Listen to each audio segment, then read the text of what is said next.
이 구절이 오늘 당신의 하루를 바꿀 수 있습니다. 과거의 실수로 마음이 무거울 때, 계속해서 자신을 탓하게 될 때, 그때 찾아야 할 말씀. 만일 우리가 우리 죄를 자백하면 그는 미쁘시고 의로우사 우리 죄를 사하시며 우리를 모든 불의에서 깨끗하게 하실 것이요. 요한일서 1장 9절. 어릴 적 정우는 아버지와 크게 다툰 후 문을 박차고 집을 나왔습니다. 왜 늘 내 선택을 비난하는 거죠? 그 말이 아버지의 마지막 표정을 남겼습니다. 며칠 뒤 아버지는 갑작스러운 사고로 세상을 떠났고 정우는 다시는 사과할 기회를 갖지 못했습니다. 그날 이후 정우는 평범한 대화조차 마음속에서 무너지는 감정으로 떠올렸습니다. 내가 그때 조금만 참았더라면 지금 이 고통은 없었을 텐데. 수십 번, 수백 번 같은 장면을 반복해서 떠올리며 자신을 괴롭혔고 삶의 활력을 잃어갔습니다.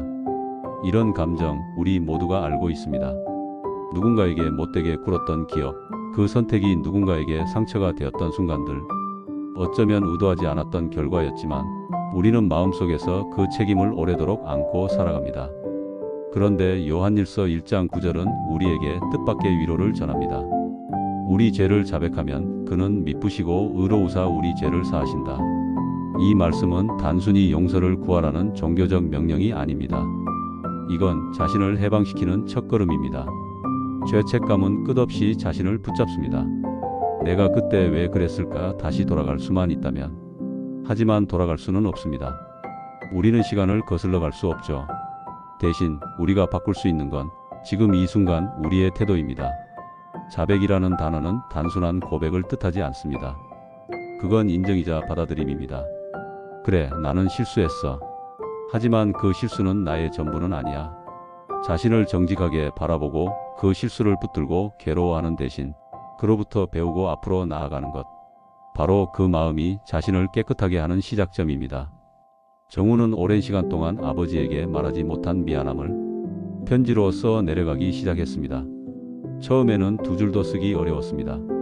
하지만 그는 매일같이 마음속 이야기를 써 내려갔고 몇 달 뒤 그는 처음으로 자신의 실수를 온전히 받아들일 수 있었습니다. 아버지, 그때 그렇게 말해서 죄송해요. 지금도 당신의 미소가 그립습니다. 그 편지를 쓴 뒤 정우는 울었습니다. 하지만 그 눈물은 죄책감의 눈물이 아니라 자유를 향한 눈물이었습니다. 사람은 누구나 실수합니다. 모든 선택이 정답일 수는 없고 때때로 우리는 자신도 모르게 누군가를 다치게 합니다.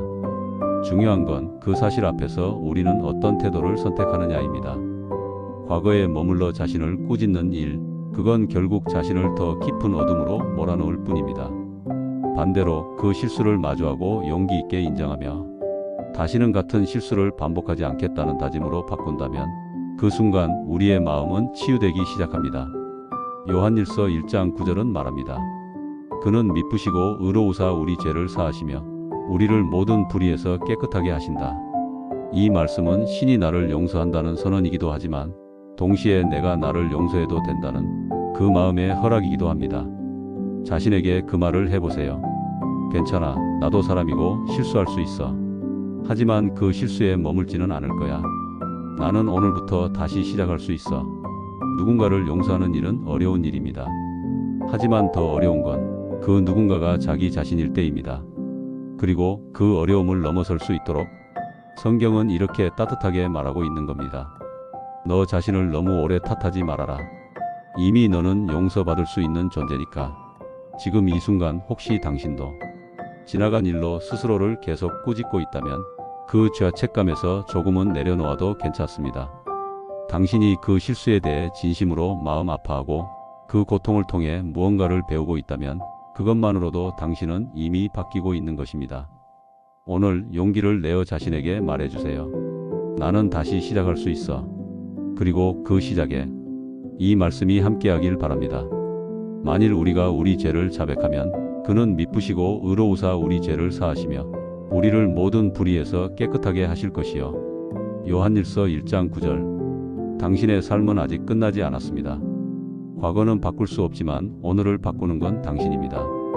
그리고 그 변화는 지금 당신이 자신을 용서하는 순간부터 시작됩니다. 함께 걸어가요. 당신은 혼자가 아닙니다. 구독과 좋아요, 알림 설정은 이 여정을 함께 걷는데 큰 힘이 됩니다.